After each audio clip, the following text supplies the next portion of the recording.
Hey guys, welcome to my channel. So my name is Love Tora. This video I'm going to be talking about how I was rejected by LSE and accepted by Oxford. Last time I filmed, guys, I was in first year and I will be doing like a room tour or like just like a university accommodation tour, even though I don't live in college right now. I'll just be showing you guys some alternative options that you can have if you don't want to live in college, but that will all be explained in that video. So as you can see from the title of this video, I'll be sharing my experience of being rejected by LSE and accepted by Oxford. I actually had a very interesting relationship with LSE. Before I ever thought about Oxford and Cambridge, I always said I want to go to LSE. Wow, God, it's good. I always said that I want to go to LSE, like I want to go to the London School of Economics. And it's because of all of these experiences that I had with LSE. It's either year 10 or year 11, I went to an LSE summer school and I really liked it. I did the economics stream there and I really liked it. I was like, oh, like this university is very, very modern. It looks very nice. You know, it looks really nice, and I know the way that a university looks shouldn't be that important to you, but to me stuff like that is important to me psychologically. But I was like, oh, like this university is really nice. Obviously they specialize in economics, it's the London School of Economics, and I really loved economics. Also, I was just very familiar with the university since I'd gone there for the year 11 summer school. I also went to one during year 12 summer and throughout the first half of year 13. So, oh, and I would also go to like their Black History Month events because they would always have these conferences and I would go with my friend and I really loved it. So I was like, yeah, I definitely want to come to LSE. I only decided that I was going to apply to Oxbridge at the end of year 12 because I went to Brampton Manor. And you guys already know how Brampton Manor is. I didn't apply for PPE, even though that's what I study here at Oxford. I applied to LSE for their politics and economics course, and I remember I intentionally did not apply for their PPE course because I just wasn't really a fan of it. I don't know if it's been updated since then, but at the time, this was like the last quarter of 2019. Their PPE course was, I think it still is, but from the last that I heard of it, it's 4 years. You can't drop one until I think your third year. I just weren't really a fan of it, and there's obviously a lot of differences between their version of PPE and Oxford's version of PPE. Just some like really small differences. Oxford version of PPE is a 3-year course and you get to drop one of the philosophy, politics or economics in your second year. I decided to apply for the politics and economics course. That one was a 3-year course. At the time, this is before, you know, they rolled out personal statements. We had to write a personal statement.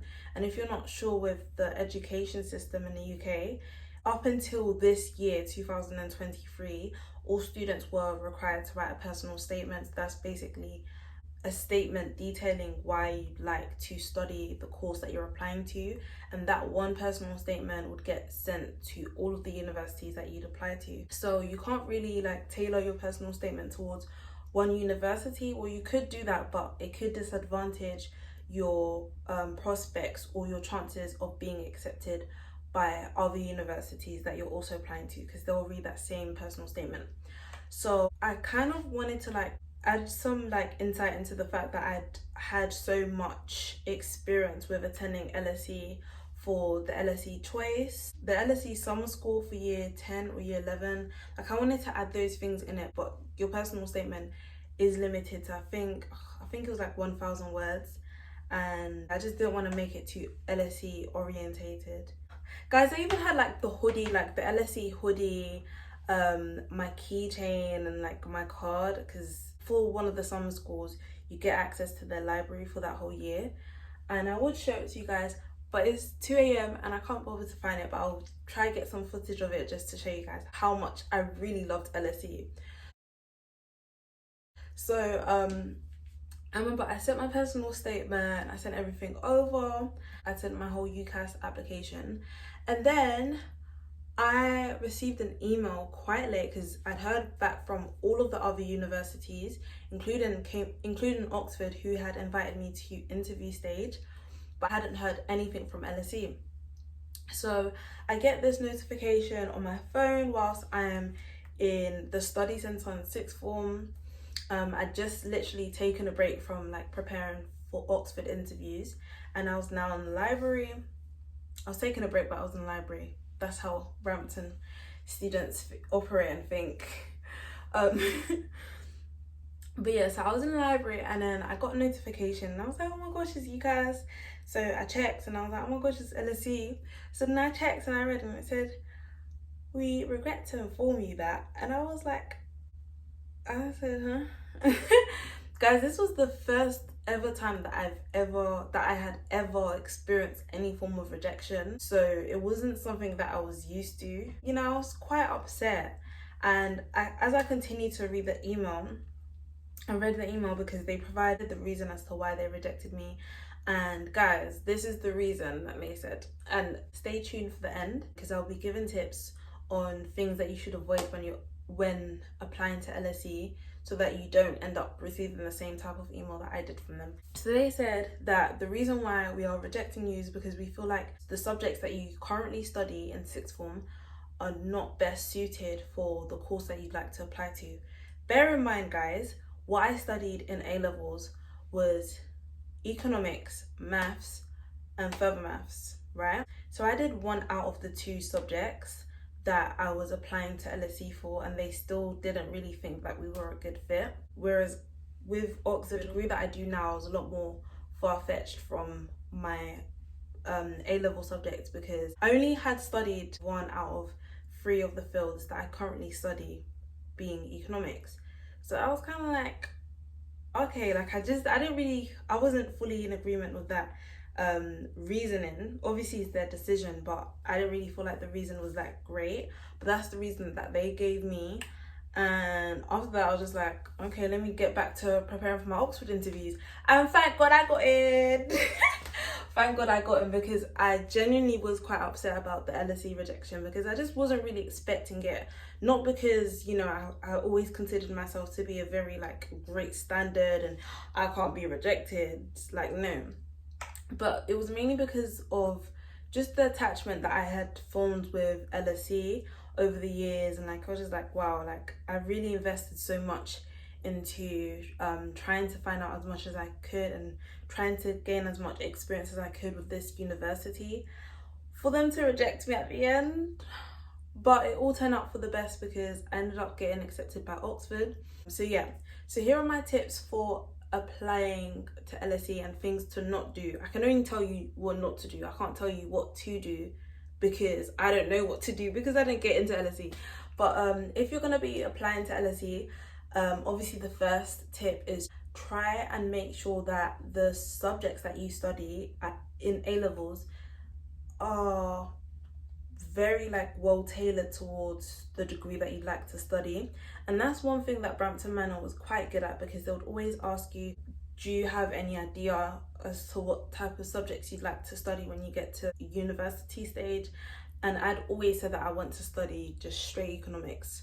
And that was the original plan. So like I didn't even intend to apply to LSE for politics and economics when I first joined the sixth form.